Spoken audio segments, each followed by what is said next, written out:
I started my career with one of the best and the biggest developers of the country. My ideal apartment's budget starts off from about 7 crores, goes up to about 150 crores, bungalows in Lutyens, Delhi, or for that matter, localities like Basant Vihar, Golf Links, Jorbagh, Sundarnagar. तो वो industry और ये industry दोनों में difference क्या है और वो कितना डिफरेंट लगा आपको इसमें आकर?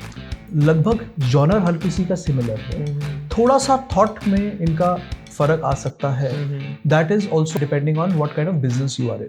मैं लोगों को चाहता हूँ कि मैं उनको 250 गज का 300 गज का फ्लोर दूँ और धीरे धीरे as they grow in their life, as they grow in the profession, मैं उनके साथ उनको हर स्टेप ऑफ देयर लाइफ उनके साथ चलूँ. नमस्कार दोस्तों, तो स्वागत है आपका एक और मजेदार पॉडकास्ट. तो हर किसी का सपना होता है अपना घर लेने का.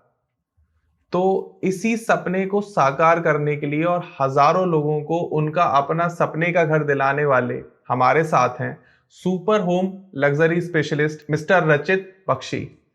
तो रचित सर आज हमें इस पॉडकास्ट में बताने वाले हैं कि एक घर लेने से पहले आपको किन किन पॉइंट्स का ध्यान रखना चाहिए, आपको क्या क्या चेकलिस्ट हैं वो सारी चेक करनी चाहिए, क्योंकि आप अपने लाइफ का बहुत बड़ा डिसीजन लेने वाले हैं. घर लेना अपने आप में एक प्रेस्टीज है, हर किसी का अपना घर होना चाहिए.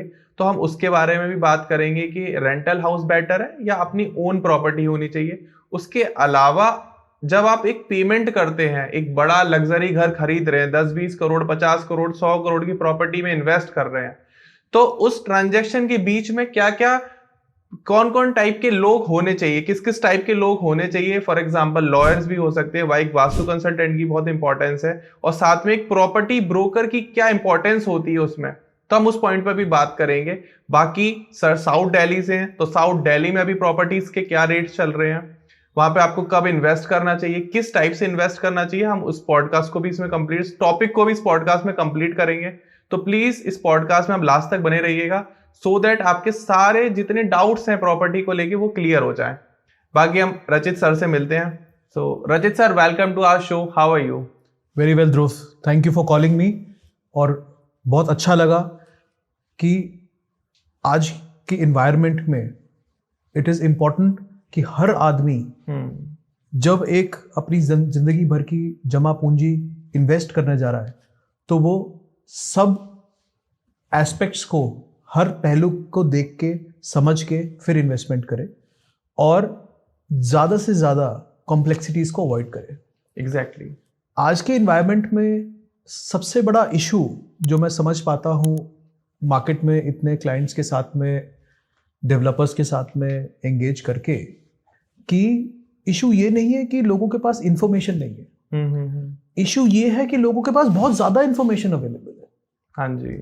जिसकी वजह से सबसे जो एंड यूजर है जिसने वो घर खरीदना है उसको इतना ज्यादा कंफ्यूजन के एटमॉस्फेयर में लोग वो चले जाते हैं. चाहे वो ऑनलाइन वीडियोस के माध्यम से हो, अलग अलग वेबसाइट्स में रिव्यू करने के माध्यम से हो, तो इंफॉर्मेशन इतना ज्यादा इंसान गैदर कर लेता है कि उस इंफॉर्मेशन से को एक्शन में कन्वर्ट नहीं कर पाता.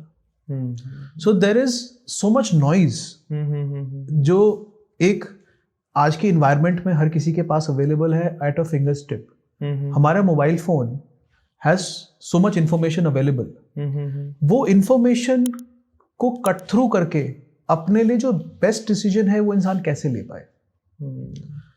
दूसरी चीज, सिर्फ एक मोबाइल ही नहीं, इंसान के रिलेटिव्स, अपने फैमिली, अपने एडवाइजर्स, अपने कंसल्टेंट्स, इतना इंफॉर्मेशन इंसान गैदर कर लेता है कि उसको कट थ्रू मैं कैसे करूं. इसीलिए इंसान को सही तरीके के कंसल्टेंट्स और प्रोफेशनल्स की जरूरत है. एग्जैक्टली. तो मैं अपने व्यूअर्स को क्लैरिटी दे दूं, मिस्टर रचित बख्शी एक प्रॉपर्टी इन्वेस्टर हैं एंड कंसल्टेंट हैं एंड ब्रोकर हैं इन साउथ दिल्ली. तो सर हमारे व्यूअर्स को आप एक शॉर्ट इंट्रोडक्शन दें अपना, कि आप इस फील्ड में कब से हैं और आप किस सेगमेंट में डील करते हैं. रेजिडेंशियल करते हैं, कॉमर्शियल करते हैं? रेजिडेंशियल भी करते हैं, तो रेजिडेंशियल में आपकी जो रेंज है वो कहाँ से स्टार्ट होती है, सो दैट कि आपको जो कनेक्ट करें वो ऐसा ना हो अपना टाइम और आपका टाइम खराब करें please. Okay, well real estate में मुझे 17 साल से ज़्यादा हो गए, दैट्स ग्रेट, जिसमें मैंने हर एस्पेक्ट इंडस्ट्री में फंक्शन किया है, ऑपरेट किया है. Okay. I started my career with one of the best and the biggest developers of the country. Okay. जिसमें मैं टॉप कॉर्पोरेट्स को ऑफिसेज सर्विस करता था, उनको ऑफिस देता था, उनके साथ ऑफिसेज की नेगोशिएशन करता था. सो इसी वजह से मेरे को एक एक्सपीरियंस मिला top CEOs, CXOs, vice presidents company के साथ इंटरेक्ट करने के. उसके बाद जब मैंने जॉब छोड़ी, उसके बाद मैंने स्टार्ट किया अपना बिजनेस, और मैं तब रिटेल बिजनेस में गया. मैंने रिटेल, वेयरहाउसिंग, हर तरीके का रियल एस्टेट चेक किया, जिसमें मैंने रिटेल के micro investors, franchise business owners और स्टार्टअप ओनर्स, इनकी साइकोलॉजी भी समझी. उसके बाद वेयरहाउसेस में जो लोगों की रिक्वायरमेंट्स होती है, इंडस्ट्रियलिस्ट की क्या रिक्वायरमेंट होती है, लोगों की रिक्वायरमेंट जब वो एक कॉर्पोरेट ऑफिस ले रहे होते हैं वर्सेस जब वो एक रिटेल स्पेस ले रहे होते हैं वर्सेस जब वो वेयरहाउस या इंडस्ट्रियल स्पेस ले रहे होते हैं, तो वो कैसे चेंज होती है. ऑब्वियस है. ये मेरे उस चीज़ का नज़रिया मिला, एक्सपीरियंस मिला. उसके बाद पिछले 8 साल से I have had a clear niche of doing only and only super luxury homes and only in South Delhi and Central Delhi. Okay. When I say Central Delhi, I mean Lutyens Delhi. अब आपका एक question था कि price band किसके बीच में मैं deal करता हूँ. My ideal apartments budget starts off from about 7 crores. Goes up to about 150 crores, bungalows in Lutyens Delhi, or for that matter localities like Basant Vihar, Golf Links, Jorbagh, Sundarnagar as well. So in areas में मेरा ज़्यादा focus है, which starts off basically from GK1 Defense Colony और Basant Vihar, Gulmohar Park, Anand Lok, Chanakyapuri, Malcha Marg, etc. areas में हम operate करते हैं. So that you are working with top CEOs and CXOs and CFOs, तो वो industry और ये industry दोनों में डिफरेंस क्या है और वो कितना डिफरेंट लगा आपको इसमें आकर? एक्चुअली जॉनर ऑफ पीपल तो सेम है. अगर आप एक बिजनेस ओनर की बात करें, आप एक इंडस्ट्रियलिस्ट की बात करें, या आप एक CEO, CXO की बात करें, या फॉर दैट मैटर आप किसी सीनियर एडवोकेट की या सीनियर डॉक्टर की बात करें या चार्टर्ड अकाउंटेंट की बात करें, तो लगभग जॉनर हर किसी का सिमिलर है. थोड़ा सा थॉट में इनका फर्क आ सकता है. That is also depending on what kind of business you are in. Exactly. However जो सबसे ज्यादा मेरे को हेल्प किया, वो एक्सपीरियंस को मैं यहाँ पे अपना यूटिलाइज करता हूँ जब मैं अपने ट्रांजैक्शंस को मॉड्यूलेट कर रहा हूँ. ओके. इन सच एनवायरनमेंट मेरे को बहुत इजी लगता है लोगों के साथ कंफर्टेबल होना, क्योंकि उनके बिजनेस की प्रॉब्लम्स, उनके बिजनेस की प्लसेस, उनके बिजनेस के माइनसेस भी मुझे एज अ कंसल्टेंट पता है. उसके साथ साथ the difference that is make कि इंसान जब ऑफिस लेता है या वेयरहाउस लेता है या इंडस्ट्रियल स्पेस लेता है, तो उसका थॉट थोड़ा सा अलग होता है. जब वो इंसान अपना घर ले रहा होता है, उसके साथ साथ बहुत सारी इंपॉर्टेंस उसके इमोशंस की जाती है, उसकी फैमिली की रिक्वायरमेंट्स की जाती है. फिर आपका अगर एक फॉर एग्जांपल आप ऑफिस देख रहे हैं, तो आपका दिमाग में ये रहता है कि मेरा स्टाफ कैसे आएगा ऑफिस, मुझे कितना टाइम लगेगा घर से ऑफिस पहुंचने में, मेरे कितने कार की पार्किंग है मेरे सीनियर मैनेजमेंट के लोगों के लिए, और वर्किंग आवर्स कितना रख सकते हैं. However on the other side अगर आप घर की बात करेंगे, तो लोगों के बहुत सॉफ्टवेयर एलिमेंट्स आते हैं. जैसे कई लोग मेरे साथ जब साइट विजिट करने जाते हैं, तो कहते हैं इस घर की एनर्जी हमें अच्छी नहीं लगी, या इस घर में नेचुरल लाइट है या नहीं है, या इसमें ये वाली वॉल का कलर अगर ये होता तो थोड़ा सा डिफरेंट फील आती. ये सारी चीजें आप ऑफिस की टेकअप में या इंडस्ट्रियल स्पेस के टेकअप में नहीं सुन पाते. एग्जैक्टली. तो लोगों को जैसे कई लोग तो ये देखते हैं कि हमारे घर से मंदिर गुरुद्वारा कितनी दूर है, या मेट्रो स्टेशन कितनी दूर है ताकि हम लोग का स्टाफ इजीली पहुंच पाए। तो perspective of looking at space change हो जाता है जब आप एक घर ले रहे होते हैं वर्सेस जब आप एक ऑफिस या इंडस्ट्रियल स्पेस ले रहे होते हैं। बिल्कुल। तो रचित सर, मेरा क्वेश्चन ये है, हमारे व्यूअर्स जो अभी तक हमारे साथ वीडियोस में बने हुए हैं वो कनेक्ट कर पा रहे हैं आपसे, और हम इस टॉपिक को आज इस तरीके से कवर करेंगे कि एक जब हम बड़ा अमाउंट इन्वेस्ट करते हैं या एक बड़ा घर लेते हैं तो वो जो ट्रांजैक्शन होती है, जो आपने बताया हमें कि मैं बहुत इजीली एंड फ्रेंडली ट्रांजैक्शन कर पाता हूँ, तो उस ट्रांजैक्शन में किस किस का रोल होता है, एक ब्रोकर का क्या रोल है, इसके अलावा आप किस किस को इन्वॉल्व करते हो? वेल, मैं आपको बताना चाहूंगा कि एक रियल एस्टेट कंसल्टेंट सबसे पहले सिर्फ आपके लिए प्रॉपर्टी ढूंढने वाला आदमी नहीं है।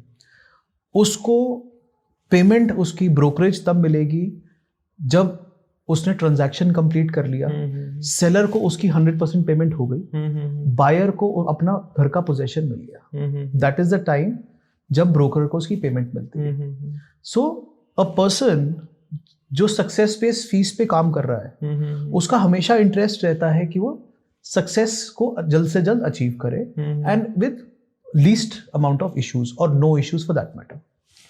अब एक ब्रोकर जो है वो कॉन्स्टेंटली अपने आप को मार्केट की इन्वेंट्रीज के साथ तो अपडेट रखता ही है। मार्केट में नई चीजें, नए इंफ्रास्ट्रक्चर डेवलपमेंट, इंफ्रास्ट्रक्चर चेंजेस, जैसे कई कॉलोनीज का सर्कल रेट बढ़ रहा है, ये काफी टाइम से हम न्यूज में देखते आ रहे हैं कि कुछ कॉलोनीज का सर्कल रेट बढ़ने वाला है। उन सब चीजों का भी एक ब्रोकर चेक रखता है। ओके। उसके साथ साथ किस लोकेलिटी में कौन सा रोड अच्छा है, कौन सा रोड बुरा है, किस में पीसफुल है। जैसे वसंत विहार की ही हम बात करें, grade A colony, one of the best localities. However वहां पे कुछ घर हैं जिसके ऊपर से कांस्टेंट फ्लाइट का मूवमेंट रहता है। ओके। तो नेचुरली अगर एयरप्लेन जा रहा है आपके घर के ऊपर से, कुछ ना कुछ डिस्टर्बेंस तो आपके घर पे अंदर होगी ना। एग्जैक्टली।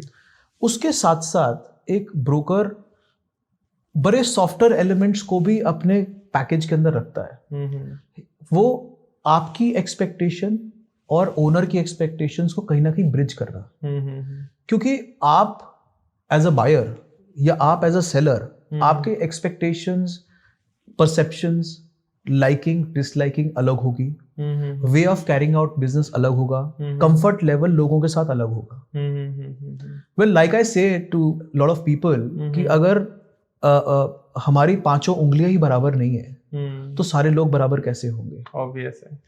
तो हर किसी की एक्सपेक्टेशंस अलग है, हर किसी का रैपो अलग है, हर किसी के लेवल ऑफ प्रोफेशनलिज्म अलग है, वे ऑफ थॉट प्रोसेस अलग है। एग्जैक्टली। तो एक ब्रोकर का सबसे बड़ा की एलिमेंट रहता है कि वो ये समझ पाए कि किसकी क्या रिक्वायरमेंट है, उसको कैसे ब्रिज किया जाए और ट्रांजैक्शन को सक्सेसफुली कैसे कंप्लीट किया जाए, जिसमें जो सेलर और बायर दोनों की को खुश रख पाए। उसके साथ साथ जब मैं अपने टीम को ट्रेन करता हूँ, मैं सबसे ज़्यादा उनको एक चीज़ पे ट्रेन करता हूँ कि what is real estate sales. The perspective is कि सेलर बेचते टाइम खुश हो और परचेजर लेते टाइम खुश हो। ऑब्वियस है। और अब किन किन लोगों की एक आदमी को जरूरत है besides of a real estate broker, जब वो एक ट्रांजैक्शन या घर लेने या बेचने जाते हैं, सबसे पहले एक आदमी को चाहिए अ गुड लॉयर। हाँ। जो कि आपकी जिंदगी भर की कमाई को प्रोटेक्ट करेगा। बिल्कुल। कई बारी लोग कहते हैं कि हम बैंक को प्रोसेसिंग चार्ज कुछ 3 से 11,000 रुपए देंगे, उसके बेसिस में हमारी करोड़ों की प्रॉपर्टी की लीगल इवैल्यूएशन, ड्यू डिलिजेंस हो जाएगी। They will apply for a loan. Yes, but bank का एक लॉयर तो है ही है, but ultimately if there is a legal issue in that house, सबसे ज्यादा प्रॉब्लम किसको होने वाली है? परचेजर को। So the purchaser should ideally have a good lawyer जो कि property due diligence, property matters में मास्टरी हो जिसकी। उसके साथ साथ अगर आप किसी वास्तु को, न्यूमरोलॉजिस्ट को, वास्तु कंसल्टेंट को, न्यूमरोलॉजिस्ट को मानते हैं या फॉलो करते हैं, तो एक किसी ऐसे कंसल्टेंट को जिसको आप मानते हैं उनको साथ रखें। आजकल देखा यह गया है कि कई लोग हाफ बेक्ड नॉलेज के साथ में मार्केट में घूम रहे हैं कि जी मेरे को ये फेसिंग सूट नहीं कर रहा, मेरे को वो फेसिंग सूट नहीं कर रहा, बट वो इसी कंफ्यूजन के ऊपर वो घर लेने का प्रायोरिटी सेकंड हो जाती है और वास्तु और न्यूमरोलॉजी प्रायोरिटी हो जाती है। बट घर इंसान कोई भी लेता है तो कोई ना कोई प्रॉब्लम को सॉल्व करने के लिए लेता है। बिल्कुल बिल्कुल। जिसमें कि अपना फैमिली का साइज इंक्रीज हो रहा है, लोकेलिटी चेंज करनी है, लोकेलिटी अपग्रेड करना है, घर पुराने घर में रहते हैं नए घर में शिफ्ट होना है, या ऊपर नीचे वाले पेरेंटल हाउस में रहते हैं, आप एक नया बड़ा घर देख रहे हैं जिसमें सब लोग एक फ्लोर पे आ जाए। तो कई सारी रिक्वायरमेंट्स प्रॉब्लम्स की वजह से इंसान घर लेना शुरू करता है। वो प्रॉब्लम सेकेंडरी हो जाती है और वास्तु फर्स्ट हो जाता है या न्यूमरोलॉजी फर्स्ट हो जाती है।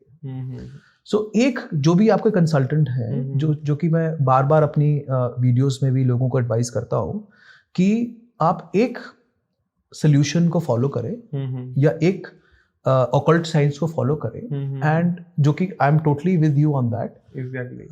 और मार्केट में शॉर्टलिस्टिंग करते समय एटलीस्ट 3 से 4 प्रॉपर्टी शॉर्टलिस्ट करें, जिसमें कि आपका शॉर्टलिस्टिंग के बाद आपके वास्तु कंसल्टेंट आके या पंडित जी आके उसको रिव्यू करें एक बारी, और फिर वो फिल्टर करने में आपकी हेल्प करें। लोगों का जनरल प्रैक्टिस मैंने जो देखा है मार्केट में ये रहता है कि ज़्यादा से ज़्यादा लोग प्रॉपर्टी देखना चाहते हैं, ज़्यादा से ज़्यादा अपना टाइम इन्वेस्टमेंट करते हैं और खुद भी कंफ्यूज हो जाते हैं, फिर किसी पंडित जी को या किसी एस्ट्रोलॉजर को या किसी वास्तु कंसल्टेंट को ले आते हैं, फिर और कंफ्यूज हो जाते हैं। इस पूरी रेस में क्या होता है अल्टीमेटली, जो आपने घर लेना था वो सेकेंडरी हो गया।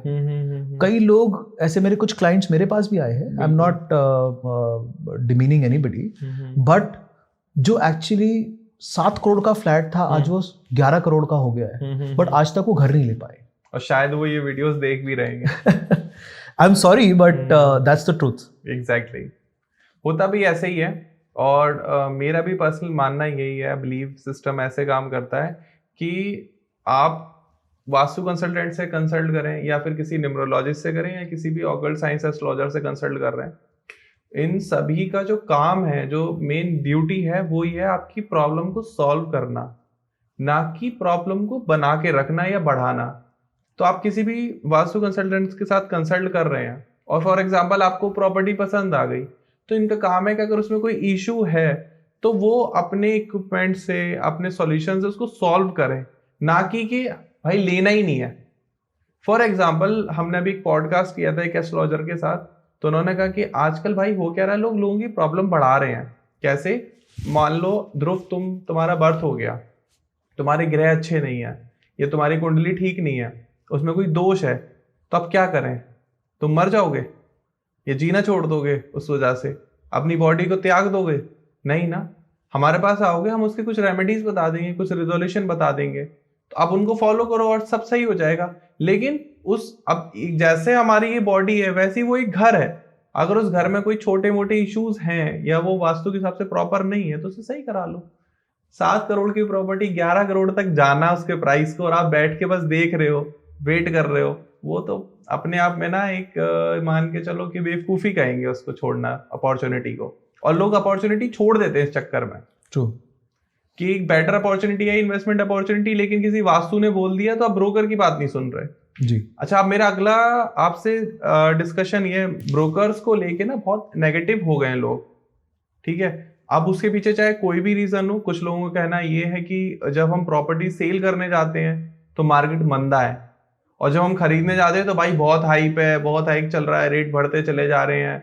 तो कुछ ब्रोकर्स, मैं नहीं कर रहा सबको मैं टारगेट नहीं कर रहा, कुछ ब्रोकर्स ने ऐसा कर रखा है कि टोकन कर लिया और फिर कोई अच्छी डील मिली तो पुरानी जो लीड्स हैं या पुरानी जो डील हुई है उसको डिस्क्वालीफाई कर दिया कि ये इशू हो गया, वो इशू हो गया। इस तरीके से भी मैनिपुलेशन करते हैं।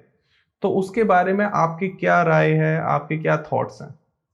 वेल, जैसे मैंने हमने अभी थोड़ी देर पहले डिस्कस किया कि एक ब्रोकर का commission is a success based fee. Exactly. आपको आपका घर मिलेगा, सेलर की प्रॉपर्टी बिकेगी, तब उसको कुछ कमीशन मिलेगा, and which is typically 1 to 2%। Now ये कभी किसी ने बताया नहीं YouTube पे कि एक ब्रोकर भी इंसान है। हाँ, लोगों को ये लगता है कि जब प्रॉपर्टी बेचने जाओ तो मार्केट मंदी है, प्रॉपर्टी खरीदने जाओ तो मार्केट तेज। ये कुछ एक ब्रोकर्स की प्रॉब्लम है हमारी इंडस्ट्री में, जो कि मार्केट को जल्द से जल्द डील को क्लोज करना चाहते हैं। हाँ जी, जिसकी वो ये रियलाइज नहीं करते उनके क्लाइंट का, चाहे सेलर हो चाहे बायर हो, जिससे वो अपना 1% कमीशन या 2% कमीशन ले रहे होंगे, उनका इंटरेस्ट कहीं ना कहीं वीकन कर रहे हैं। क्योंकि अगर एज अ सेलर आज की डेट में एनवायरनमेंट में इतनी इंफॉर्मेशन अवेलेबल है, और क्या सेलर को अपनी प्रॉपर्टी की वैल्यू नहीं पता? बिल्कुल पता है। और एक ब्रोकर की रिस्पॉन्सिबिलिटी है, कोई भी अगर गलत कोट कर रहा है तो उसको क्लैरिटी दे, उसके एक्सपेक्टेशंस को सही सेट करे, फिर ट्रांजैक्शन को आगे लेके चले। बट लोग क्या करते हैं अनफॉर्चुनेटली हमारे ट्रेड में, वो ज्यादा से ज्यादा ट्रांजैक्शंस और जल्द से जल्द ट्रांजैक्शन करने के चक्कर में जो बायर है उसको मार्केट से जो सबसे एक्सपेंसिव प्रॉपर्टी उसकी प्राइस रेंज दे देते हैं, और जो सेलर है उसको जो सबसे सस्ती प्रॉपर्टी होगी उस लोकेलिटी में उसकी रेंज दे देते हैं, ताकि उनका काम आसान हो जाए, उनकी ट्रांजैक्शन जल्दी हो पाए। बट इसकी वजह से लोगों ने ट्रस्ट का इशू डेफिनेटली आया है मार्केट में। इसी को ब्रीड करने के लिए अगर मैं आपको बता पाऊं तो मैंने as a real estate professional जो कि मार्केट में ऑपरेट कर रहा हूं मैं इतने समय से, मैंने एक मार्केट रिपोर्ट बनाई है जिसमें बेसिकली हर एरिया का प्लॉट का रेट और फ्लोर के रेट का बैंड दिया है कि अगर 2-3 साल पुरानी प्रॉपर्टी है एंड नई बिल्कुल ब्रांड न्यू प्रॉपर्टी है या अंडर कंप्लीशन प्रॉपर्टी है तो उसका क्या आस्किंग प्राइस है मार्केट में, जो कि एनालिटिक्स को यूज करता है and which is in benefit of the probable buyer और the probable sellers out there in the market, जिससे उनको ये पता है कि कौन से एरिया, एक बायर को ये पता चल जाता है कि कौन से एरिया में प्राइसेस कैसे चेंज हो रहे हैं, व्हाट इज द ट्रेंड। एक सेलर को ये पता चल जाता है कि मेरी मार्केट के अंदर में जिसमें मैं अपना फ्लोर या अपना कोठी बेचना चाह रहा हूँ उस मार्केट में क्या प्राइस चल रहा है और क्या ट्रेंड रहा है। Obviously these prices are asking prices, जिसमें कि ऑब्वियसली वेरिएशन होगा बिकॉज हर किसी का नेगोशिएशन क्लोजर एक्सेट्रा अलग होता है, बट एक इंसान को बैंडविड्थ तो मिल जाएगा कि मेरे को कहाँ तक सोचना है। सही बात है। And what I feel is analytics and numbers don't lie, and which is why हमने इतना ज़्यादा एनालिटिक्स को इम्प्रूव करने की कोशिश कर रहे हैं, जिसमें हम लोग हर क्वार्टर, जैसे एक अगस्त में रिपोर्ट आई थी और अब किसी रीज़न की वजह से मैं दिसंबर में नहीं कर पाया, बट जनवरी में अनदर मेरी सीक्वेंस सेकेंड रिपोर्ट आएगी जिसमें हम लोग मार्केट का बताएंगे। और हर साल हम लोग रिपोर्ट का समरी निकालेंगे कि हमने जो फर्स्ट रिपोर्ट निकाली थी वर्सेस जो हमने फोर्थ रिपोर्ट निकाली है, किस किस एरिया में क्या क्या प्राइस इंक्रीज हुआ है या स्टैग्नेंट रहे हैं और उनके पीछे क्या क्या रीजंस रहे होंगे। सो ऐसा तो होगा नहीं कि किसी एरिया के अंदर में 100% जंप आ गया है एक साल के अंदर में और किसी लोकेशन में 50% ही जंप आ पाया है, बट जो भी चेंजेस हो रहे हैं 10, 15, 20, 30% विद इन 1 ईयर, वो क्यों हो रहे हैं, उसका क्या ट्रेंड है और वो कैसे हो रहे हैं, एक इंसान को अपना घर खरीदने या बेचने के लिए बहुत इंपॉर्टेंट है। एग्जैक्टली। एंड हम लोगों का मानना है एज ए व्यूअर्स का भी शायद मानना हो सकता है कि किसी भी एरिया के जो प्राइस कंट्रोलर होते हैं वो उस एरिया के ब्रोकर्स ही होते हैं, क्योंकि कोई ऐसा कोई नॉर्म्स तो आते नहीं है कि अब यहाँ के प्राइस इतने हाइक हो गए, तो ये शायद सब कुछ ब्रोकर ही कंट्रोल करते हैं या कोई एसोसिएशन कंट्रोल करता है या गवर्नमेंट कंट्रोल करती है रेट्स को, किस तरीके से ही पूरा कंट्रोलिंग होती है, क्योंकि इस बारे में अभी तक कहीं बात नहीं हुई है। मैं बहुत खुश हूं कि आपने ये टॉपिक मेरे को भी बहुत टाइम से बॉदर कर रहा था। Ultimately real estate is a function of demand and supply. Exactly. किसी भी चीज की कीमत, चाहे आपका मोबाइल फोन हो, मेरा मोबाइल फोन हो, हमारा घर हो, कमोडिटीज हो, गाड़ी हो, it is all a function of demand versus supply. अगर मैं साउथ दिल्ली मार्केट को देखूं तो स्पेसिफिकली जो लग्जरी सेगमेंट है, because I deal in luxury तो आई अंडरस्टैंड लग्जरी बेटर, कि demand is higher than supply. Okay. आज की इन्वायरमेंट के अंदर में अगर आप 6-7 करोड़ से लेकर 20 करोड़ के 30 करोड़ के फ्लोर देखना चाहेंगे तो गिनती में है ready to move in apartments available, गिनती में। और अगर आपकी कुछ स्पेसिफिक लाइकिंग स्पेसिफिकेशंस है कि मेरे को ऐसा घर चाहिए, तो हो सकता है कि आपको बुकिंग की प्रॉपर्टी में जाना पड़े या अंडर कंस्ट्रक्शन प्रॉपर्टी में जाना पड़े। Okay. And then you will have to wait. But the good part about this is कि आपका development risk is maximum of about 18 months. Okay. Maximum 18 महीने का आपका रिस्क होता है इन साउथ दिल्ली। और अगर आप इसी प्राइसिंग के फैक्टर को कंपेयर करें, जैसे अगर आप एनसीआर के प्राइसेस ओवरऑल इवैल्यूएट करें तो overall there has been a hike in prices and market की हाउसिंग मार्केट वर्ल्ड ओवर काफी डिमांड है जिसकी वजह से प्राइसेस इंक्रीज हो रहे हैं। And specifically South Delhi versus Delhi NCR अगर मैं बात करूंगा आपको तो साउथ दिल्ली में बिकॉज रेंटल कैपेसिटीज बहुत अच्छी हैं, फॉरेनर्स, एक्सपैट्रिएट्स, एम्बेसीज, कॉर्पोरेट्स के एम्प्लॉइज, काफी रेंटल बड़ा है और कैपिटल वैल्यूज अकॉर्डिंगली भी काफी बड़े हैं। सो मेरा ये मानना है कि रेगुलेटर तो है नहीं but market forces automatically control करते हैं सारे प्राइसेस को। तो मेन जो हमारा इसमें गेम है वो पूरा डिमांड एंड सप्लाई का है, प्लस वहाँ की उस टाइम की रेंटल कितना आ रहा है उस पर भी डिपेंड करता है। एंड आपने बताया कि डेवलपमेंट कितना फास्ट है उस पर भी डिपेंड करता है। तो ये कुछ एक्सपेक्ट्स हैं जो रेट्स को कंट्रोल करते हैं, राइट? रेट्स को दिल्ली के अंदर में, साउथ दिल्ली के अंदर में जो बेसिक कैलकुलेशन बिल्डर्स की है जो कि कंस्ट्रक्शन कर रहे हैं, plot rate plus stamp duty जो वो प्लॉट को खरीदने के लिए पे करते हैं, प्लस कंस्ट्रक्शन कॉस्ट और प्लस उनका profit margin, okay, divided among the floors, okay, is typically the pricing calculation. Okay. अब मार्केट उस 18 महीने के अंदर में 5-7-10% 20% बढ़ जाती है, मार्केट फोर्सेस है। हैविंग सेड दैट, बट जैसे जैसे बिल्डर अपना प्लॉट महंगा खरीदेगा वैसे वैसे उसके फ्लोर्स की कीमत भी बढ़ेगी। एंड रेंटल के बेसिस में अपार्टमेंट मार्केट नहीं बढ़ती, मार्केट बढ़ती है कैपिटल वैल्यूज के हिसाब से। तो जितने वैल्यू पे घर बिकेगा उसी के आसपास इंसान 2.5-3% के रिटर्न पे अपना घर किराए पे चलाना चाहता है। जी। तो apart of Gurgaon, Noida, Delhi NCR, तो कोई भी पर्सन साउथ दिल्ली में ही क्यों इन्वेस्ट करे, उसके पीछे की यूएसपीज क्या है, उनके बारे में थोड़ा सा प्लीज आप हमारे व्यूअर्स को एलैबोरेट करो सो दैट कि वो आपसे कनेक्ट करें। क्योंकि लोग ज्यादातर क्या है जेवर भी जा रहे हैं, गुड़गांव में भी, कैमिलियाज में भी जा रहे हैं, क्योंकि ऑब्वियस है इतना ह्यूज अमाउंट लोग इन्वेस्ट कर रहे हैं, तो साउथ दिल्ली ही क्यों आए, why not east Delhi?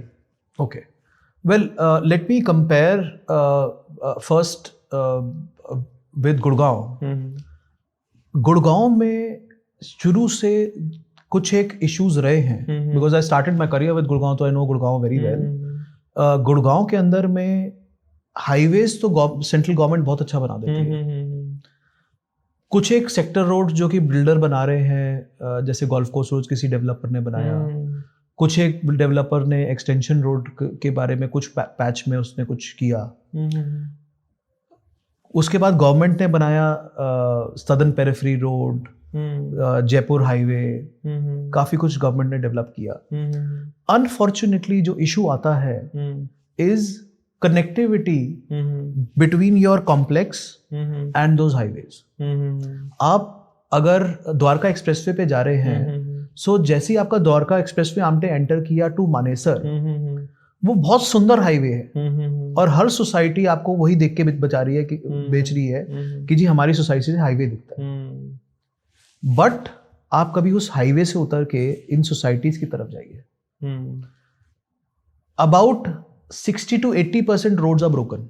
Okay, लोग उन सोसाइटीज में रह रहे हैं, उन सोसाइटीज में पूरा 100% ऑक्यूपाइड है, कुछ का सीसी आया हुआ है, कुछ का अवेटेड है, कुछ का डिस्कशंस चल रही हैं अलग अलग लेवल्स पे, and these are pre RERA apartments as well. आज से नहीं ले रहे लोग, कई अपार्टमेंट्स ऐसे भी हैं जहाँ पे लोग 4-5 साल से रह रहे हैं, बट वो जो सेक्टर रोड्स हैं वो डेवलप्ड नहीं है, मैनेज नहीं है, सिक्योर नहीं है, there is no electricity sometimes. मतलब मेरे कुछ कजन्स रहते हैं सेक्टर 71 गुड़गांव में, आज भी मेरे को उनके सोसाइटी में जाने में आई फील अनकंफर्टेबल, क्योंकि इतना सिक्योरिटी हैजार्ड मेरे को लगता है उधर जाना और उधर से बाहर निकलना। और उस सोसाइटी में आई थिंक अबाउट 700 फैमिलीज से ज्यादा रहती हैं। तो जो आदमी, जो प्रोफेशनल सारा दिन भर अपने ऑफिस में सारे स्ट्रेसेस के साथ मैनेज करके आया है, is he willing to really put his family through so much stress of living in a place which is isolated, जिसमें रोड टूटी हुई है, प्रॉपर सब फैसिलिटीज नहीं है, प्रॉपर सिक्योरिटी नहीं है? बिल्कुल। देखो मेन क्या है इंसान का, जो मेरे हिसाब से मुझे किसी ने बताया था कि 1/3 टाइम तो सोने में जा रहा है, और वो ऑब्वियस अपने घर में ही सो रहा है, बेड पर सो रहा है, और 1/3 टाइम जो जा रहा है वो उसके घर में जाता है, और 1/3 टाइम वो ट्रैवल एंड ऑफिस में करता है। तो घर सबसे इम्पॉर्टेंट चीज होनी चाहिए जी। और अगर वहाँ की रोड्स प्रॉपर नहीं है, कोई मेडिकल इमरजेंसी बन जाती है या कोई ऐसे इश्यूज हो जाते हैं, या वहाँ पर कनेक्टिविटी अच्छी नहीं है, चाहे वो कैब्स की हो या लोकल ट्रांसपोर्ट की हो या मेट्रो कनेक्टिविटी भी हो, प्रॉपर नहीं, तो शायद मुझे नहीं लगता कि कोई भी इंटरेस्ट दिखाएगा। उसके साथ साथ आपने इंफ्रास्ट्रक्चर की बात करी। वेल, दिल्ली के अंदर में चाहे आप हॉस्पिटल की बात करें, चाहे आप socio economic infrastructure, markets, malls, schools, colleges, tuition centres, gyms, सारे इंफ्रास्ट्रक्चर जो है वो लोकली अवेलेबल है। आपको अपने घर से बहुत ज़्यादा दूर नहीं जाना पड़ेगा फॉर ऑल दीज थिंग्स। उसके साथ साथ कुछ एक historic infrastructure specifically South Delhi के अंदर में अवेलेबल है, which is very good for the look and feel of the area. बिल्कुल। अनफॉर्चुनेटली एनसीआर के अंदर में आप बड़े बड़े स्काईस्केपर्स के अंदर तो हैं, बट आप जो सिक्योरिटी है, सोशियो इकोनॉमिक एक्टिविटीज हैं, वो उतनी है जितनी आपके कॉम्प्लेक्स के 4 दीवारों के अंदर है। बिकॉज हो सकता है द नियरेस्ट मार्केट में बी अ मॉल, जिसमें आपको फिर अपने घर से निकल के 2 किलोमीटर आगे जाके यू टर्न लेके फिर मॉल के अंदर जाना है, थोड़ी बहुत शॉपिंग करके फिर वापस आना है। उसके साथ साथ again these areas hospitals are coming up, और जो पुराने हॉस्पिटल्स थे उनके अंदर भी अभी थोड़ा सा डेवलपमेंट चल रहा है। बिकॉज जितने लोग हैं, जितने लोग बढ़ते जा रहे हैं, पॉपुलेशन बढ़ती जा रही है, उस हिसाब से फैसिलिटीज अवेलेबल नहीं है। अब हम लोग आएंगे नोएडा की तरफ। नोएडा में क्योंकि density of population, because Noida and Ghaziabad for that matter, except for few localities, वो शुरू से रही हैं एक middle class, lower middle class kind of areas. तो उसमें क्या हुआ, बिल्डर को क्योंकि प्रोजेक्ट को वायबल बनाना था, उन्होंने ज्यादा से ज्यादा डेंसिटी की, एक फ्लोर पे 6-6, 7-7 अपार्टमेंट्स, ऐसा हो, जिसमें उसके साथ साथ एक कॉम्प्लेक्स के अंदर 20-20, 25-25 टावर्स, ऐसे ही होता है। उसके साथ साथ तो जब कोई आदमी सुबह अपने ऑफिस जा रहा है या बच्चे स्कूल जा रहे हैं, तो imagine the load on the infrastructure with in your complex, side बाहर जो है। सो अगर आप कभी साउथ दिल्ली से अगर आप नोएडा की तरफ जाएंगे तो यू सी कि किस तरफ जैम लगा है। आप जब दिल्ली से गुड़गांव की तरफ जा रहे होते देन यू सी कि आप किस तरफ जैम लगा हुआ है, because that is how the market depends. Now south Delhi के अंदर में काफी कुछ हिस्टोरिक चीजें भी अवेलेबल हैं, जैसे lot of people have in specifically, जैसे हौस खास हो गया, हौस खास एक्सटेंशन एनक्लेव हो गया, सफदरजंग एनक्लेव हो गया, ग्रीन पार्क हो गया। इसके पास एक बहुत बड़ा वास्ट इंफ्रास्ट्रक्चर 100 एकड़ से ज्यादा का डीडीए का पार्क है, ओके, जिसमें कि जो कि मर्ज होता है एक बहुत बड़े लेक के साथ, और लेक के बिल्कुल सामने हौस खास विलेज की जो मॉन्यूमेंट्स हैं वो है, तो बहुत हिस्टोरिकल फीचर मिलता है। उसके साथ साथ अगर आप थोड़ा सा और आगे जाएं, सुंदर नर्सरी, अ ब्यूटीफुल प्लेस, बहुत बड़ा स्पांस है, एक बहुत थोड़ा सा चार्ज है एंट्री का, but that is good for maintenance, parking and all that. तो एक बहुत अच्छा लिविंग एटमॉस्फेयर मिलता है लोगों को वहाँ पे। एंड जिन एरियाज में मैं ट्रांजैक्ट करता हूँ जनरली, वहाँ पे उन एरियाज का अपना क्लब है। So lot of people come back to me and say कि जी हमारे तो हम दिल्ली से इसलिए जाना चाहते हैं क्योंकि यहाँ पे क्लब है। Now I will tell you an example, बहुत एक्साइटिंग मेरे एक ऑब्जर्वेशन थी। मेरे किसी रिलेटिव ने जीके में अपना फ्लोर बेचा और उन्होंने बड़ा फ्लोर ले लिया सोना रोड गुड़गांव में। ओके। क्योंकि उनका बेटा जब वो ट्रैवल करता था जीके से गुड़गांव तो उनको कुछ 1 घंटा 15 मिनट, 1 घंटा 25 मिनट के आसपास लगता था। हाउएवर सोना रोड में उन्होंने घर ले लिया और ये वाली प्रॉपर्टी बेच दी, बड़ा घर उनको मिल गया। बट आज उनका बेटा जब उद्योग विहार में काम करता है, उसको सोना रोड से उद्योग विहार विद इन गुड़गांव 45 मिनट्स लगते हैं पहुंचने में। जाम का बहुत इशू। सो प्रैक्टिकली जैसे जैसे जिस लोकेलिटी का पॉपुलेशन इंक्रीज करेगा, वैसे वैसे सिविक इंफ्रास्ट्रक्चर के ऊपर में लोड तो आएगा। एग्जैक्टली। बट अगर आप ये सोचे कि मैं सिर्फ द्वारका एक्सप्रेसवे पे रह रहा हूँ, मैं अपनी कॉलोनी से बाहर नहीं निकल रहा हूँ, that's not the case.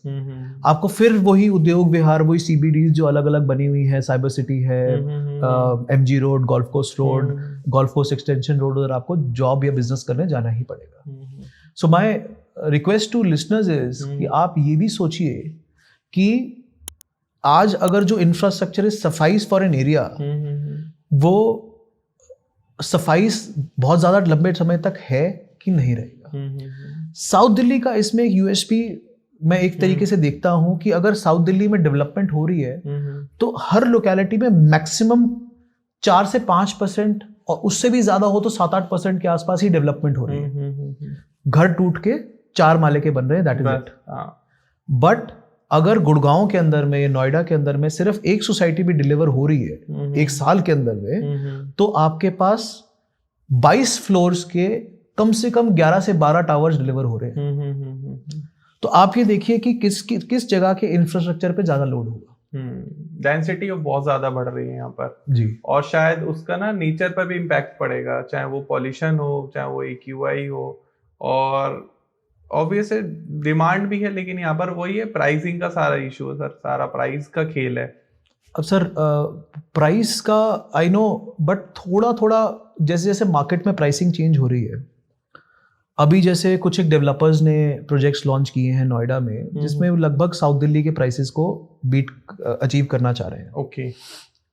But उसके अंदर में लोग ये नहीं देखते कि उनका डेवलपमेंट रिस्क कितना बड़ा है। दो ये जो ब्रांड्स हैं बहुत बड़े रियल एस्टेट प्लेयर्स हैं, बट फोर्स मेजॉर क्लॉजेस हर किसी डेवलपमेंट अग्रीमेंट के अंदर में होते हैं, हर बिल्डर बायर अग्रीमेंट के उधर। आप कोई बुकिंग में प्रॉपर्टी ले लें आज in under construction localities projects, but ये प्रोजेक्ट आपको अगर बिल्डर ने कहा है कि जी मैं 4 साल में दे दूंगा, आपके ऊपर में इंटरेस्ट कॉस्ट, उन जो फंड्स आपने डिप्लॉय किए हुए बिल्डर के पास में, वो प्लस डेवलपमेंट रिस्क, आप कितने बड़े रिस्क पोटेंशियल पे खड़े हैं।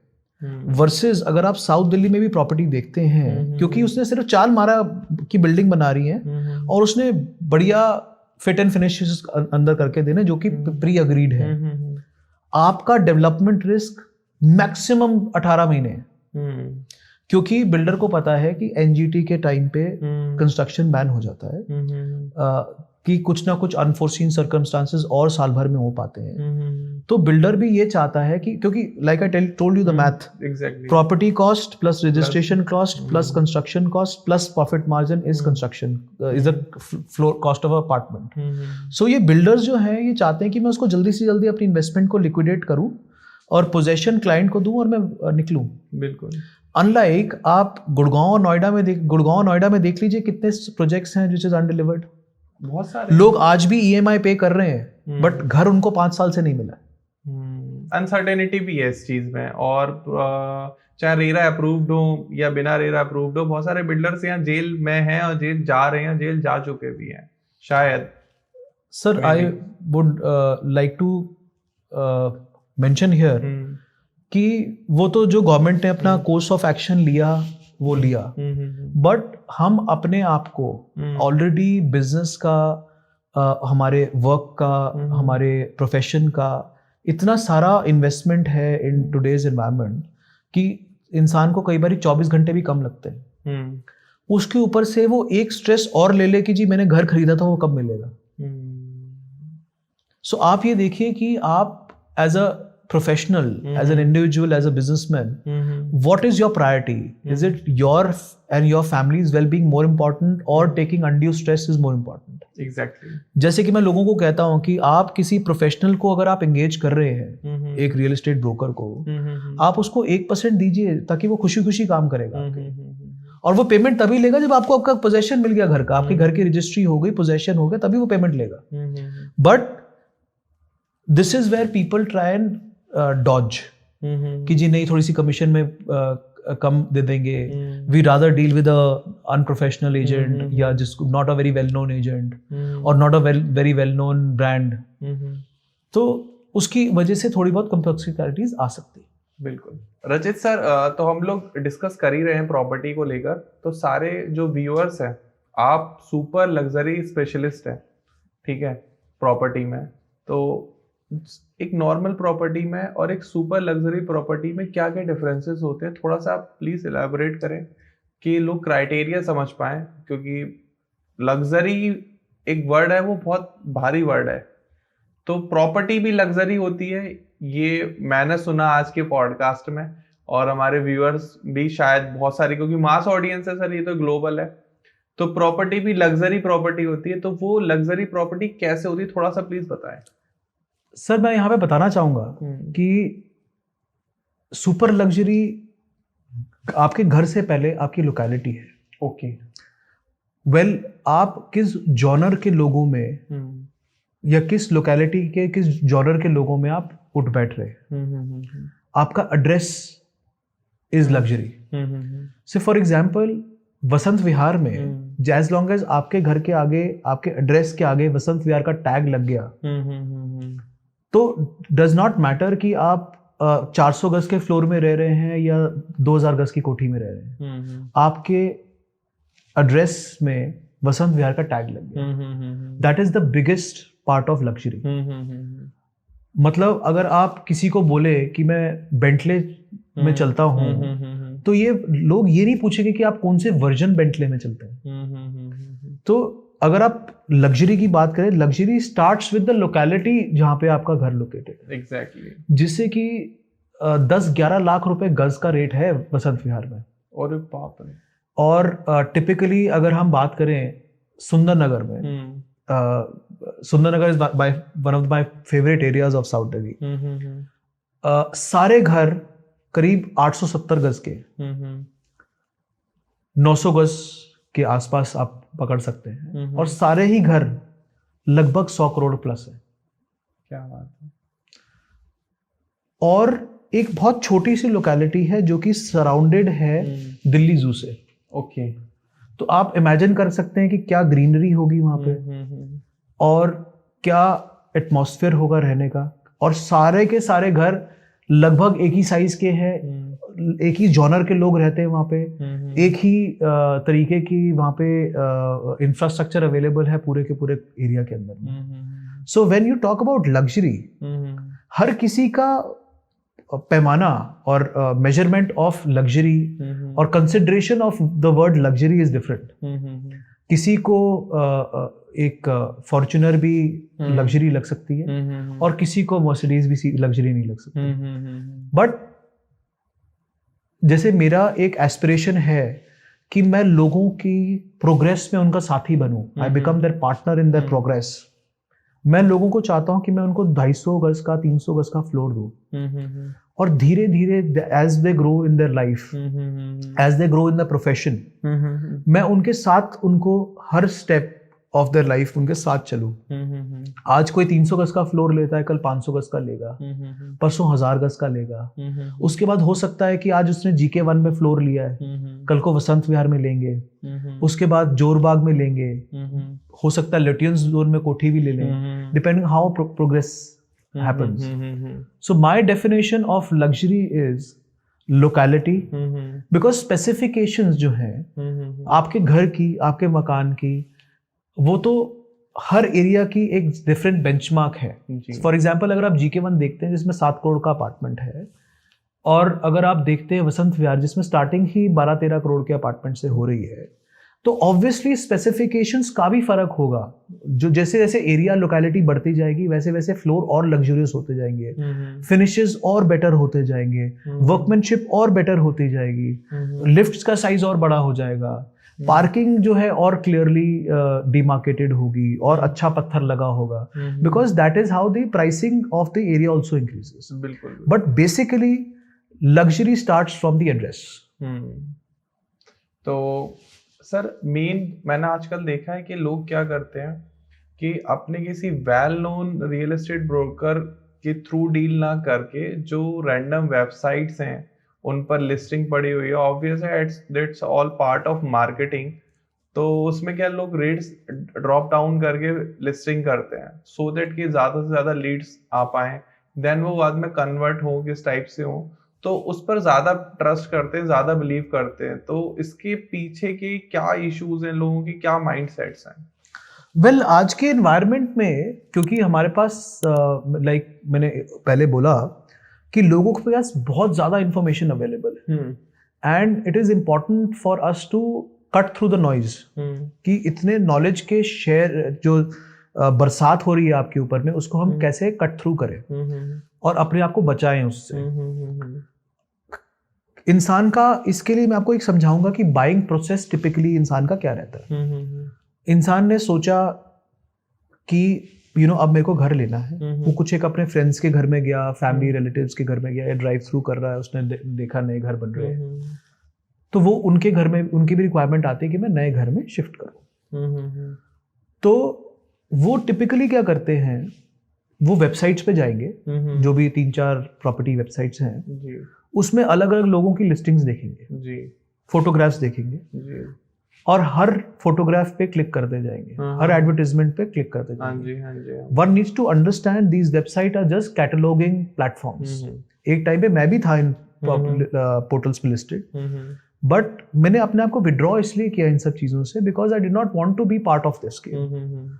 लोग क्या करते हैं, गलत और झूठी फोटोग्राफ्स लगाते हैं। हाँ, ऐसा होता है। गलत प्राइसिंग लिखते हैं ताकि वो क्लाइंट का नंबर एक बार ही ले पाए।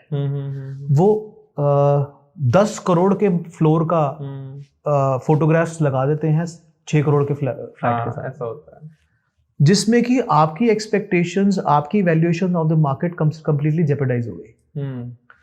आपने, और जो आपने एक वेबसाइट पे जाके 10 प्रॉपर्टी एड्स पे क्लिक किए, आपका personal details OTP verified 10 brokers के पास पहुंच गया। आपको फिर वो हॉन्ट करना शुरू कर देंगे, क्योंकि उनके पास तो इंफॉर्मेशन पहुंच गई आपकी, by you clicking on 10 lucrative photographs and lucrative prices. ऐसे ही 3-4 वेबसाइट्स हैं। आप ये देखिए कि आपका कितना ज्यादा टाइम, एफर्ट, एनर्जी वेस्ट होता है उन कॉल्स को अटेंड करने में, अपनी रिक्वायरमेंट को बार बार समझाने में। बिल्कुल। सो सेकेंडली क्या होता है, फिर आदमी जो है उनमें से एक आधा कोई जो अच्छा बात करने वाला एजेंट होगा, ऐसा नहीं कि सभी गलत है, बट एक आधा कोई अच्छा जो एजेंट बात करने में होगा, उससे अपॉइंटमेंट लेगा और घर देखना शुरू करेगा। नाउ सबसे बड़ी प्रॉब्लम इसके अंदर में क्या है कि आपने अपना फोन पे बात करी, उन्होंने कहा कि जी आ जाओ, मैं आपको ऑप्शंस दिखा देता हूँ, और आप उनके साथ लगे हुए हो पूरी कॉलोनी लोकेलिटीज घूमने, जो आपके बजट के हिसाब से था। एंड जनरली बाइंग बिहेवियर क्या होता है आदमी का, वो ये, अगर उसका 10 करोड़ का बजट भी है ना, वो 7-8 ही बताता है। ऐसा होता है। तो वो 6-7-8 करोड़ की, 9 करोड़ की चीजें आपको वो ब्रोकर जो है दिखाता रहेगा। बट वो आपको रेजोनेट नहीं कर पा रही क्योंकि आपने फोटोज देखी थी 10 करोड़ की प्रॉपर्टी का, आपका बजट है 10 करोड़ का और आप देख रहे हैं 7 करोड़ की चीज। सो आप फिर फ्रस्ट्रेट हो जाएंगे। Then you'll wait for references. कोई आपको अच्छे आदमी का रेफरेंस मिलेगा, कोई नॉट एज गुड आदमी का रेफरेंस मिलेगा। उसके बाद कैसे तैसे आप अपने प्रॉपर्टी पे पहुंचेंगे। जब तक आप बर्न आउट हो गए, आपका एक्चुअली लोगों का मैं जानता हूँ क्लाइंट जो मेरे पास कई आए हैं कई जगह से घूम के, कि उन्होंने कई वीकेंड्स तो सिर्फ यही काम किया कि प्रॉपर्टी ढूंढी है। ऐसा होता है। और जो कि टाइम था उनकी फैमिली के लिए, जो कि समय था अपने आप को रिलैक्स करने के लिए, वो उन्होंने इन्वेस्ट कर दिया प्रॉपर्टी ढूंढने में। हैविंग सेड दैट, लोग फिर जब प्रॉपर्टी ढूंढ लेते हैं फिर वो बिल्डर्स के साथ बैठ के नेगोशिएट करते हैं, डील क्लोज करते हैं, ड्यू डिलिजेंस करवाते हैं, लोन ले लेते हैं।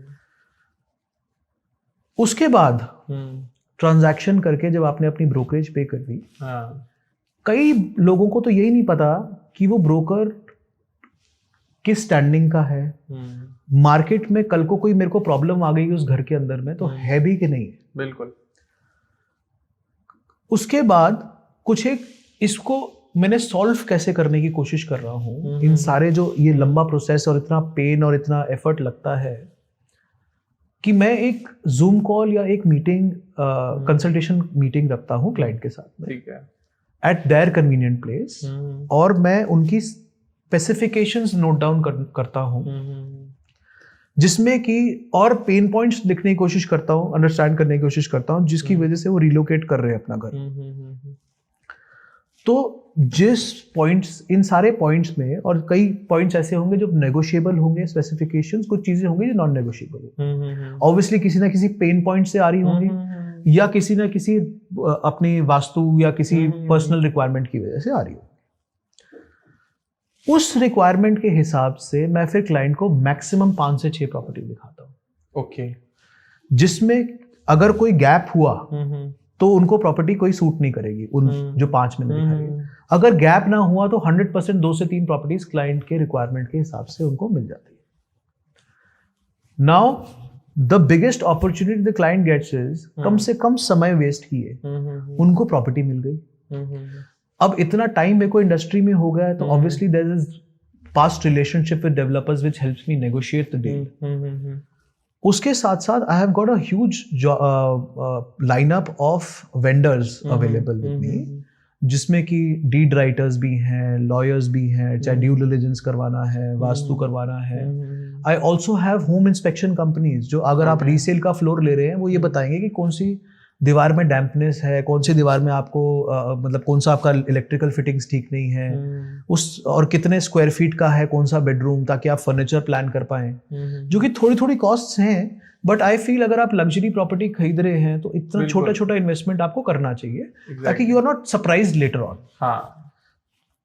आफ्टर पोजेशन एक हमारा रिव्यू मैकेनिज्म रहता है दैट एवरी about 45 days हम लोग क्लाइंट से फीडबैक मांगते हैं। That is maximum that we do for about 3 months।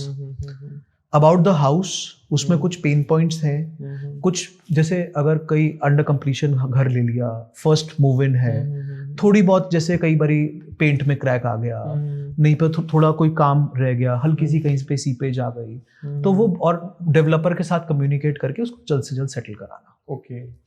अगर कोई रीसेल का फ्लोर ले रहा है तो उसके अंदर में घर as actually lived by all the structural issues, कि कहीं सीपेज आनी थी, कहीं बिजली का प्रॉब्लम था, कहीं कुछ और प्रॉब्लम था, वो सारी घर ने ऑलरेडी लिव कर चुका होता है। बट अगर कोई फिर भी पेन पॉइंट है घर के अंदर में, जैसे कि ऊपर नीचे वालों से बात नहीं हो पा रही है, कई बार लोग ट्रैवल कर लेते हैं, कई ऐसे फ्लोर्स हमने देखे दिल्ली के अंदर में कि लोगों ने अलग अलग जगह पे लिए हुए हैं, कभी यूएस में है, कभी दुबई में है, ट्रैवल कर रहे हैं, बच्चे बाहर रहते हैं, या अपने सेकेंड होम में गए हुए हैं, गोवा गए हुए हैं, दुबई गए हुए हैं, तो आपकी बात सही समय पे नहीं हो पा रही है, तो बाकी नेबर्स से कोऑर्डिनेट करके, RWA के साथ कोऑर्डिनेट करके, कुछ अगर इश्यूज हैं आपके घर में और जो वी फील कि हम RWAs के साथ मिलकर उसको रिजॉल्व कर पाते हैं, तो हम उसको रिजॉल्व करते हैं। So these are basically account management services. और चार्ज क्या है हमारा? Success base fee. एग्जैक्टली।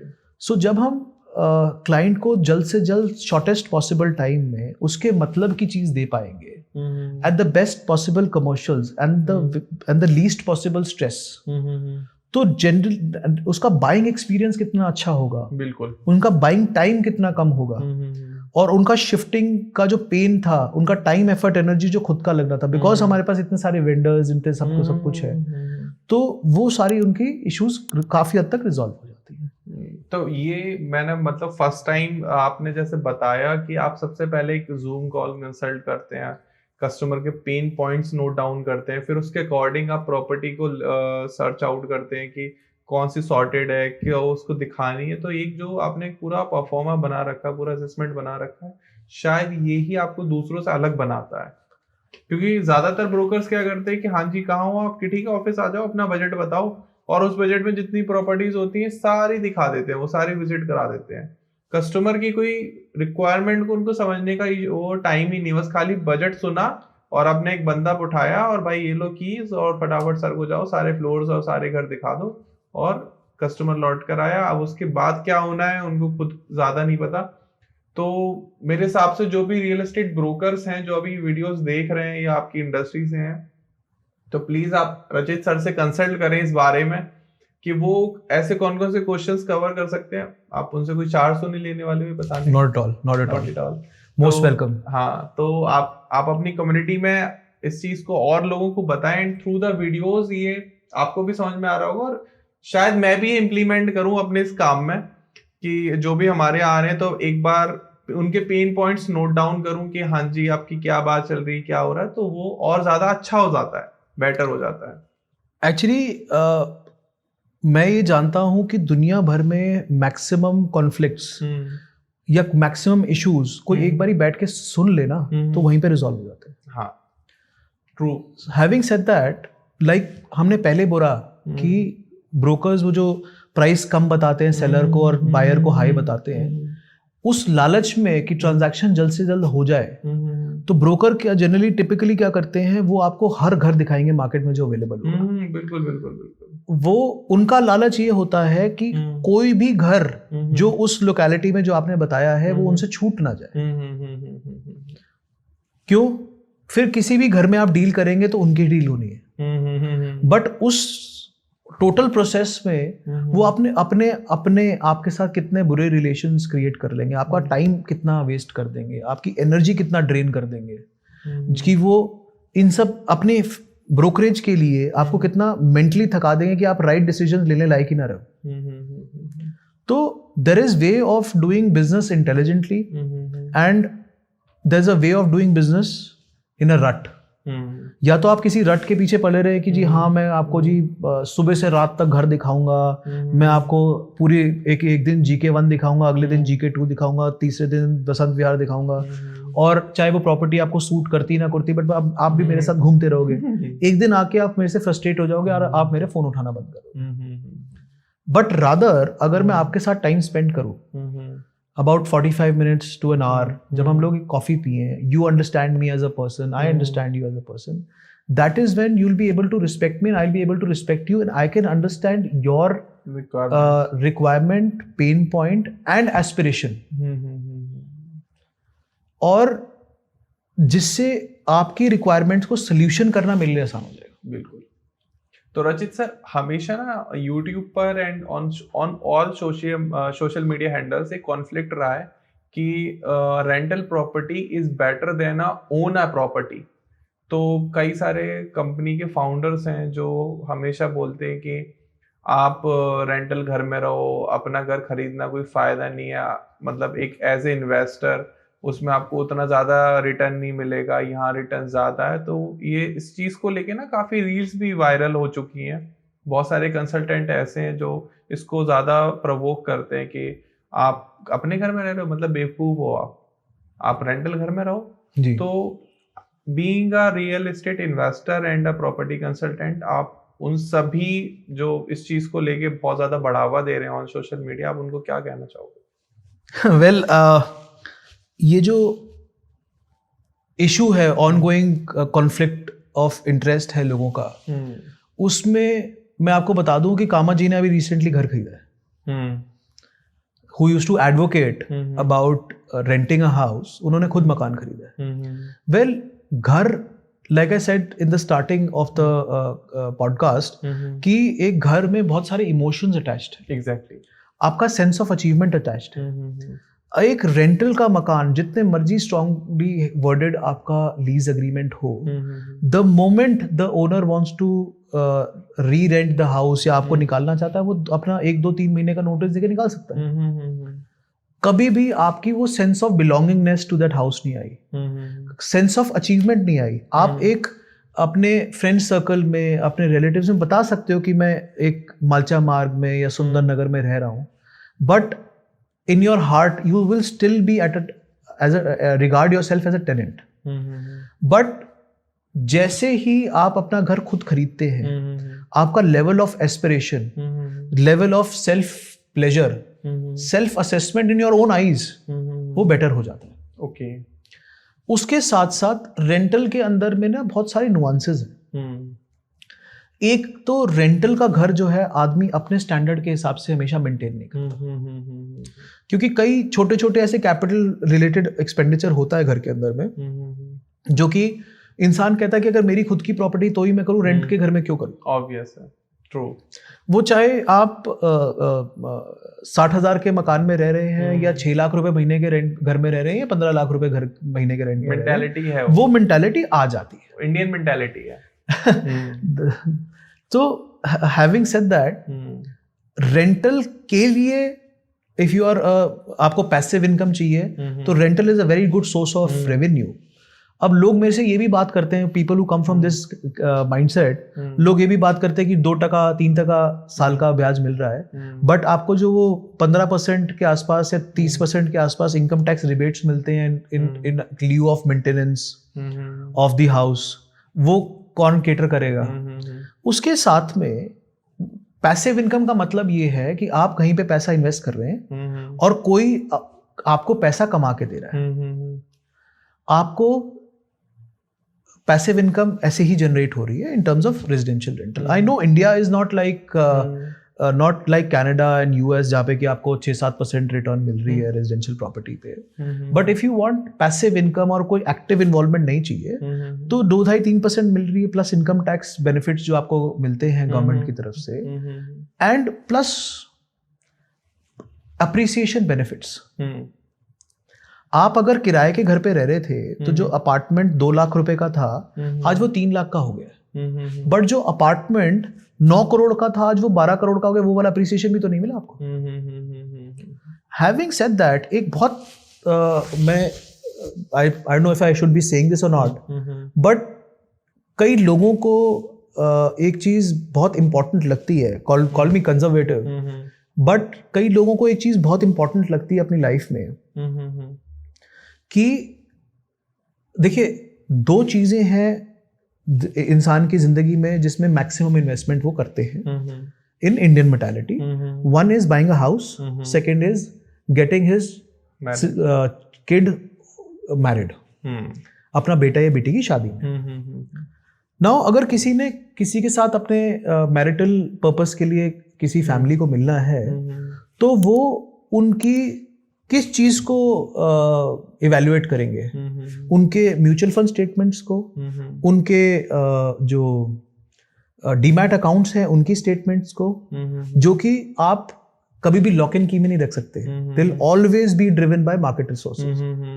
खुदा ना खास्ता कुछ कोई जो आजकल इश्यूज चल रहे हैं स्टॉक मार्केट्स के साथ में, अगर कुछ बहुत ज्यादा अप डाउन हुआ तो वो पूरी कैपिटल वैल्यूज भी हिल सकती हैं. सही बात है. उसके बाद कई लोग कहते हैं कि 7-8% तो आजकल बैंक भी एफडी का इंटरेस्ट दे देता है. My only this thing is, आप बैंक इंटरेस्ट ठीक है, it's giving you 7-8% return, but एक आप तो वो अप्रिसिएशन नहीं दे पाएगा जो 10-12-15% का आपको प्रॉपर्टी में मिलता है. बिल्कुल.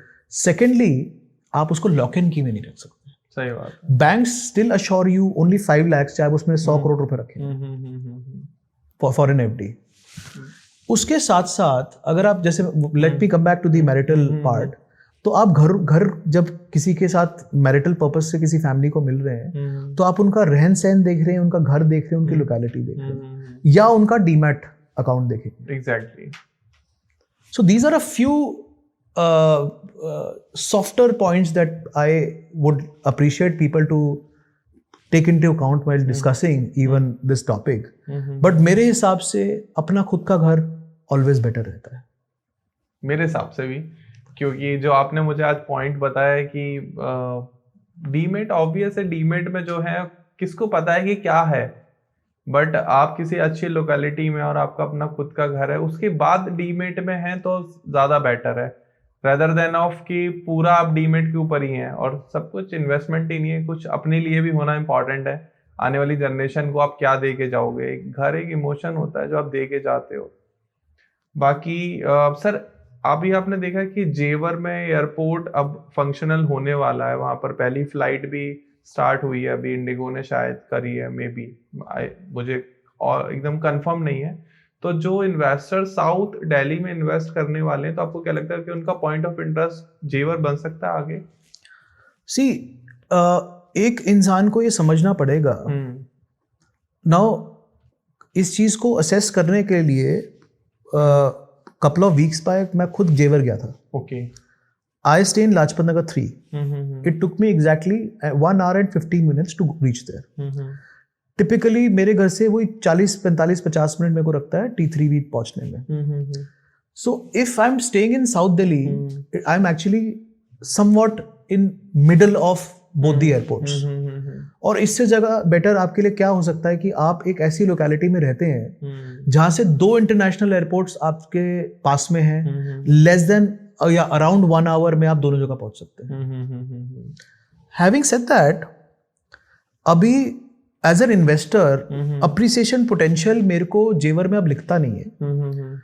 द रीजन वाई, बिकॉज जेवर से लेकर टप्पल अलवर तक there is a lot of land which is available, और वो बेइंतहा लैंड है जो कि आने वाले टाइम में, बिकॉज देखिए डिमांड एंड सप्लाई की अगर मैं दोबारा बात करूं, डिमांड अभी वहां पे डेवलप नहीं हुई है क्योंकि लोग रहते नहीं है वहां पे। अभी इंफ्रास्ट्रक्चर पूरी तरह कंप्लीट नहीं है, पूरी तरह रोड्स कंप्लीट नहीं है, अभी पूरी तरह कोई हॉस्पिटल, कोई अमेनिटी किसी तरीके की कोई तैयार नहीं है। अभी स्पेकुलेटिव बाइंग हो रही है वहां पे, और जो कि प्राइसेस अब पहुंच चुके हैं वहां पे। तो व्हाट आई फील कि अब एक स्टैग्नेशन आएगा, बिकॉज गवर्नमेंट के पास भी खुद की इतनी लैंड अवेलेबल है जिसपे उन्होंने अलग अलग सेक्शंस लगा के उस जमीन को रोका हुआ है, जो नोटिफाइड जोन के अंदर में लैंड आई हुई है, जहाँ पे नेचुरली और गवर्नमेंट जो है लैंड अक्वायर करके अलॉटमेंट देगी बिल्डर्स को टावर्स बनाने के लिए, रेजिडेंशियल अकोमोडेशंस बनाने के लिए। तो एक डिमांड एंड सप्लाई मिसमैच को मैं देखता हूँ वहां पे बहुत जल्दी। और डिमांड एंड सप्लाई मिसमैच अगर होगा, प्लस आप एक इंडस्ट्रियलिस्ट से बात करें जिनका कोई फैक्ट्री वहां पे खुलने वाली होगी, या तो अगर उनको 1 घंटा में, 1.25 घंटा में अपने घर से साउथ दिल्ली में से जेवर पहुंच पा रहे हैं, why would he like to relocate? जहाँ पे कि फैसिलिटीज नहीं है, सोशियो इकोनॉमिक इंफ्रास्ट्रक्चर नहीं है, स्कूल्स नहीं है, कॉलेजेस हाँ हैं कुछ, बट उसमें भी लिमिटेड अमाउंट ऑफ सीट्स है। तो जब तक वो सोशल इंफ्रास्ट्रक्चर डेवलप नहीं होता, तो आई डोंट फील कि अब के बाद कुछ बहुत ज्यादा प्राइसेस वहां बढ़ेंगे। ओके रचित सर, एक क्वेश्चन आता है कि जो एनआरआई क्लाइंट्स हैं, जो लोग बाहर से इन्वेस्टमेंट करते हैं इंडिया में आके, तो आजकल क्या हो गया है कि दुबई एक एक्सपोजर, मतलब ऐसा हो रहा है कि लोग दुबई की तरफ ज्यादा जा रहे हैं इन्वेस्टमेंट करने के लिए, क्योंकि उनको आरओआई उधर ज्यादा मिल रहा है, ऑब्वियस है, एज कम्पेयर टू इंडिया। तो आप कैसा देखते हो कि आने वाले टाइम में लोग यहाँ साउथ दिल्ली में या हमारे दिल्ली में या जेवर, नोएडा, दिल्ली एनसीआर में ज्यादा इन्वेस्ट करेंगे, या जो दुबई में जैसे ज्यादा लिक्विडेटिव्स हैं और जो हमारे जैसे ड्यू डिलिजेंस कहते हैं, जो डॉक्यूमेंटेशन वगैरह है और ट्रांसपेरेंसी ऑफ पेमेंट से वो ज्यादा क्लैरिटी है, तो उधर ज्यादा जाएंगे? तो इंटरनेशनल मार्केट्स को मैंने थोड़ा बहुत स्टडी किया है।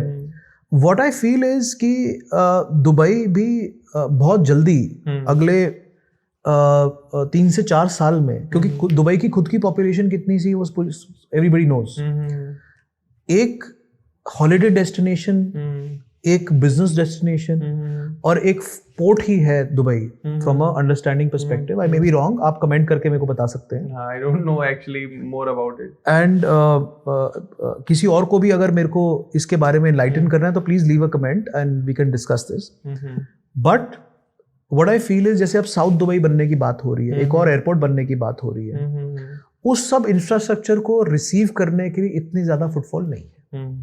वेयरएज अगर आप दिल्ली का खुद का पॉपुलेशन देखें, नोएडा की और गुड़गांव की अपनी पॉपुलेशन देखें जो कि ग्रो कर रही है, जिस तरीके से इंफ्रास्ट्रक्चर डेवलप हो रही है, जेवर के अंदर में Japanese zone, American zone, universities, colleges, F1 track, ये सारा इंफ्रास्ट्रक्चर रेडी हो रहा है. सो एम्प्लॉयमेंट पूल वो किस तरफ जाएगा? ऑब्वियस है जेवर एंड दिल्ली एनसीआर आएगा. उसके साथ साथ जो गवर्नमेंट ने बहुत अच्छे से प्लान किया है to make India a construction hub और मैन्युफैक्चरिंग हब, ये जो मैन्युफैक्चरिंग हब के लिए इन्होंने ये सारे जोन्स बनाए हैं और फैक्ट्रीज कई ऑपरेट करना भी शुरू हो गई हैं, उसकी वजह से आप देखेंगे कि इतना ज़्यादा लोगों ने बाइंग शुरू कर दी है. And all of us know कि आज यूरोपियन इकोनॉमी के क्या हाल है, कनेडियन इकोनॉमी का क्या हाल है, US also is not very healthy at the moment. But अगर आप इंडियन इकोनॉमी देखिए, because of the number of population, number of returning NRIs आज की इन्वायरमेंट में बहुत ज्यादा है. Exactly. So whenever you evaluating an economy, one has to evaluate current situation plus expansion possibilities. आप फैक्ट्रीज दुबई में बहुत कम क्रिएट कर सकते हैं. हाँ जी. आप इंफ्रास्ट्रक्चर ऑलरेडी क्रिएटेड है, बट सोशियो इकोनॉमिक्स इंफ्रास्ट्रक्चर जो है वो बहुत लोकेलिटीज में कंजस्टेड है, एक ही जगह पे लोकेटेड है. So these are a few factors जो मैं चाहूंगा कि आप कंसिडर करें. I convince with your answer. और मैं बिल्कुल इसी टाइप का कोई आंसर एक्सपेक्ट कर रहा था. एंड शायद व्यूअर्स भी कनेक्ट कर पाए होंगे कि दुबई में और अभी इंडिया में इन्वेस्टमेंट अपॉर्चुनिटीज जो है दोनों में कितना डिफरेंस है. मे बी शायद लाइमलाइट में दुबई अभी वहाँ की गवर्नमेंट ने बहुत हाईलाइटेड कर रखा है.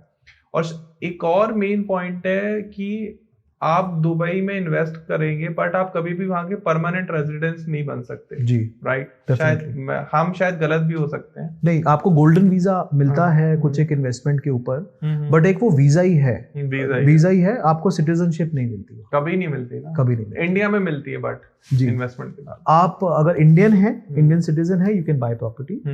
NRI है, you can still buy property, but उसके अलावा foreign nationals can not bye.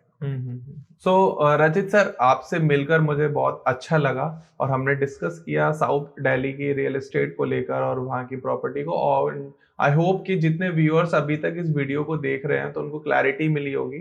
And अगर आपको वीडियो पसंद आई हो तो प्लीज लाइक करिएगा. और कोई भी आपका अगर पर्सनल क्वेश्चन है या आप कोई प्रॉपर्टी सर्च कर रहे हैं साउथ दिल्ली में या वसंत विहार में या हौसखास साइड में, तो आप रचित सर को कनेक्ट कर सकते हैं. डिस्क्रिप्शन में सर की कॉन्टेक्ट डिटेल्स एंड स्क्रीन पर भी आपको नंबर दिख रहा होगा सर का, तो आप प्लीज अभी कनेक्ट करें. और कमेंट सेक्शन में जो भी कमेंट आएंगे, मैं रचित सर आपसे रिक्वेस्ट करूंगा कि आप प्लीज पर्सनली लोगों को आंसर करें, क्योंकि हम लोग थोड़ा सा उतना ज्यादा वेल नोन नहीं है रियल एस्टेट को लेकर. एंड प्लीज इस वीडियो को शेयर कर दीजिएगा सो दैट कि ज्यादा से ज्यादा लोग कनेक्ट कर पाएं. और जो भी रियल एस्टेट को लेके लोग कंफ्यूज रहते हैं कि कहाँ इन्वेस्ट करना है, कब घर लेना है, क्या कैसे करना है, तो सर ने कुछ एक ऐसे असेसमेंट बताए कि वो पहले पेन पॉइंट समझते हैं कस्टमर के, तब उसके हिसाब से प्रॉपर्टी को सॉर्टेड करके फिर आपका टाइम बचा रहे हैं. एंड आपको वास्तु भी वहीं मिल रहा है, वास्तु कंसल्टेंट, एंड आपको लॉयर्स भी वहीं मिल रहे हैं. तो ट्रांसपेरेंसी की तो यहाँ पर कोई बात ही नहीं है. बाकी हमारे सपोर्ट के लिए, रचित सर के सपोर्ट के लिए चैनल को सब्सक्राइब कर लीजिएगा. एंड रचित सर, कोई लास्ट वर्ड्स जो अपने व्यूअर्स को कहना चाहें प्लीज. लास्ट वर्ड्स मैं एक ही चीज बोलना चाहूंगा, इंसान को अपनी जिंदगी भर की पूंजी जहां इन्वेस्ट करें, बहुत सोच समझ के और सही लोगों के साथ करें. Thank you. Thank you so much sir, and it's a honour कि आप यहाँ आए. And I like your thoughts and your work. Thank you so much. अगले पॉडकास्ट में फिर मिलते हैं. Bye bye.